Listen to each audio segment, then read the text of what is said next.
Prezidentimizning qarorlariga asosan ajratilayotgan imtiyozli kreditlar bo'yicha produktlarimiz musobaqachilarga taqdim etayotgan produktlarni tushuntirib berish maqsadida amalida hozir nimadir yechilmayotgan muammosi bo'ladigan bo'lsa bemalol murojaat qilishingiz mumkin.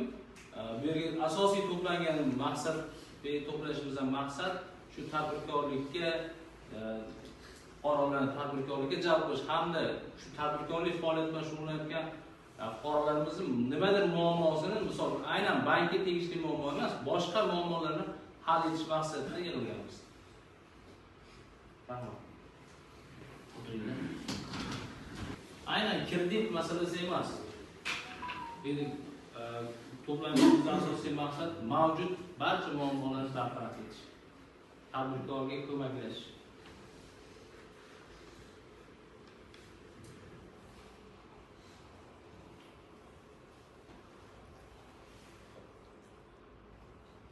Kimdadir yana nimadir savollar bormi?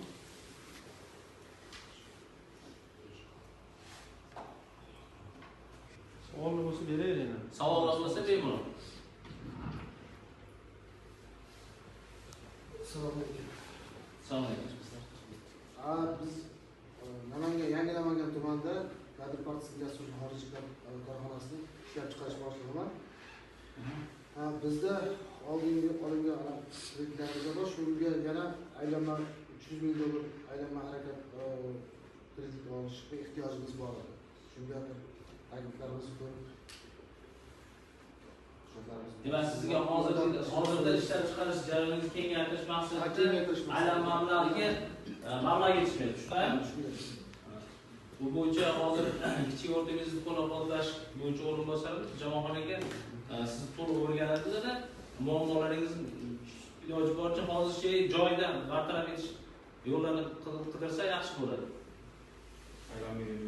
Biz kadr pasportimizni ijozlarimizdan bo'ladi. O'tgan yil birgalikda ishlayapmiz. O'tgan yil 870 ming euro aylanmaga kredit berganmiz. Tartiblik yo'lda so'roqlarga aylanmalar amalga oshirib kelyapti hozirda. Ko'rib chiqamiz, hujjatlarni, boshlang'ich hujjatlarni hozir ta'lim qilishgan. Buxgalterlar bilan hozir o'zimizning biznes menejerlar hammasi ishlashyapti. Murojaat bo'yicha mijozimizga ham taqdirlayotgan bo'yicha xabar beramiz. Bu bo'yicha yozma axborot kiritasiz, yo hokimiyat biriktirgan Markaziy bankga ham yozma axborot chiqarasiz. Aka, ismingiz nima uzr? Nurot aka.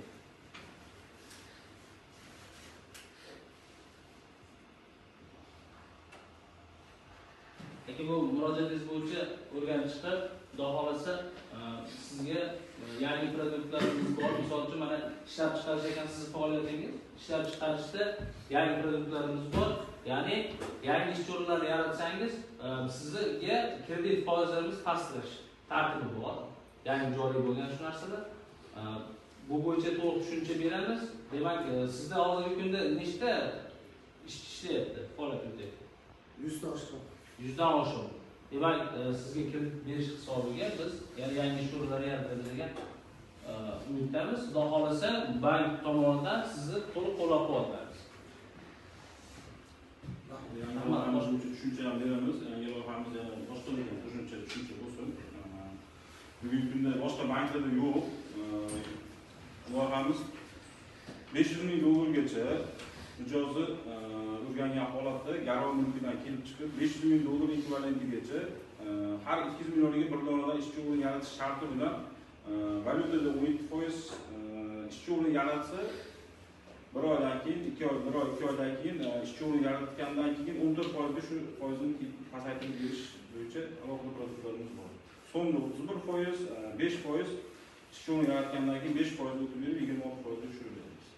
Bu bo'yicha endi boshqa banklar bilan hozir raqobatimiz yo'q. Xudo xolasa yaxshi, bemalol o'zingizga yaqin yana tadbirkorlar bo'lsa, bemalol jalb qilib, qo'shimcha bo'yicha takliflarni bildirsangiz yaxshi bo'lardi, xursand bo'lamiz.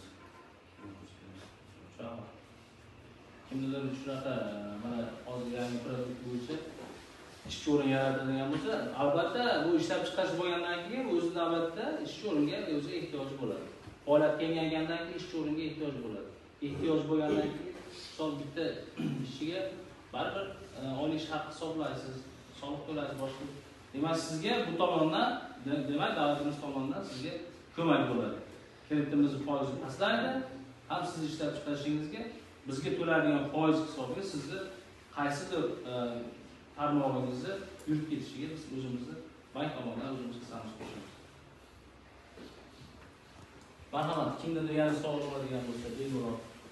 Assalomu ismim Javohir, bizniki Ahrozbek Asadbek servis injener rahbariman. Biz hisob raqamimiz yaqinda olib o'tdik bu bankda. Hozirda garovga joyimiz bor, noturar joy, shunga kredit berishingizda amaliy yordam berishingizni so'raymiz. Ahrozbek Asadbek servis MCJ.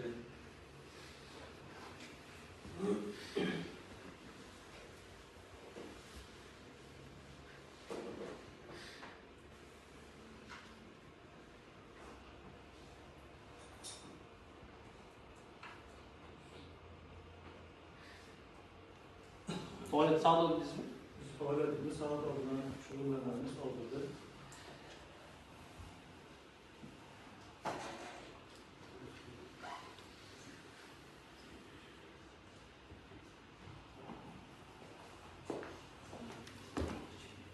Yaratamiz bo'yicha demak, anaqamiz bor.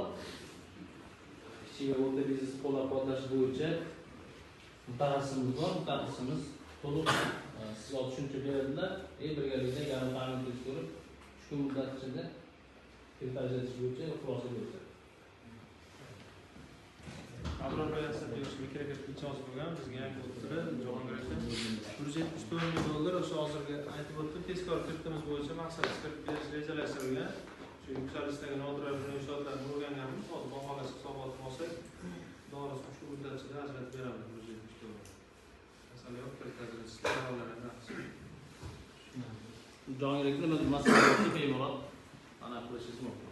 Tushunmovchilik yo boshqa bo'ladigan bo'lsa, har bitta murojaatingiz har bittasiga alohida yondashuv, har bittasini ijobiy hal qilamiz.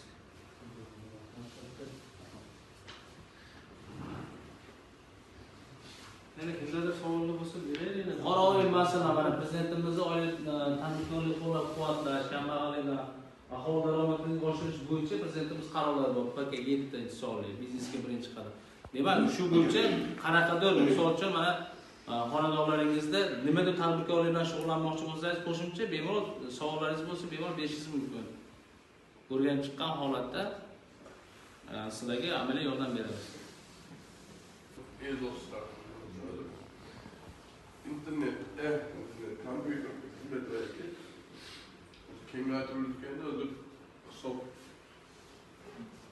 raqam vaqti o'chirib o'tdi. Ularda efirlar Hisob raqamingiz bizga olib o'tdingiz. Shunaqa? Aha. o'sha ularni rivojlantirish uchun dokumentlar hozir topshirish bo'ldi. Hujjatlarni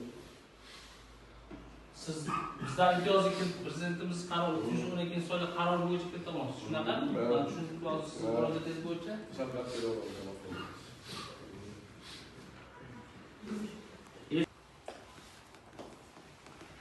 Oldin hisob raqamingiz qaysi bankda bo'lgan? Infinbank. Faoliyat joyingiz qayerda? Namangan shahrida.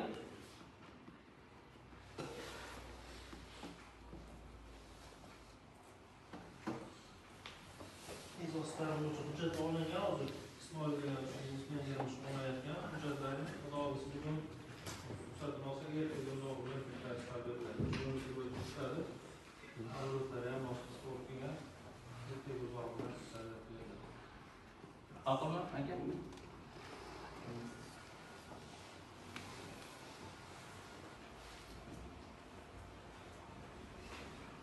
Savollar yo'qmi? Har oyda eng kamida 3 marta shu tadbirkorlar bilan uchrashuv o'tkazamiz. Buni saytlarimizda yoritib boramiz. Sizda nimadir muammoga duch keladigan bo'lsangiz, qaysidir sohada nimadir muammoga yo'l keladigan bo'lsangiz, bemalol murojaat qilishingiz mumkin. Sanoat qurish bank rahbariyati hamda o'sha mas'ul yo'nalish bo'yicha o'rinbosarlarimiz yoki hokimiyat sohasida nimadir ko'maklashishga yordam kerak bo'ladigan bo'lsa, bemalol biz sizni tadbirkorligingizni qo'llab-quvvatlash uchun doim tayyormiz. O'zimizni maxsus saytlarimiz yurib boryapmiz. Ushbu saytlar bo'yicha ham bemalol murojaat qilishingiz mumkin. Kimdir tushunmovchilik bo'lgan bo'lsa yo boshqa bo'ladigan bo'lsa, bemalol alohida murojaat qilaman deb. Misol uchun katta ommada gapirishga kimdir aynan qilishi mumkin. Ozgina joy pastlik bo'lishi mumkin yo boshqa bo'lishi mumkin. Bemalol kirib murojaat qilishingiz mumkin. Hamma muammolaringizni birgalikda bartaraf etamiz. Rahmat e'tiboringiz uchun.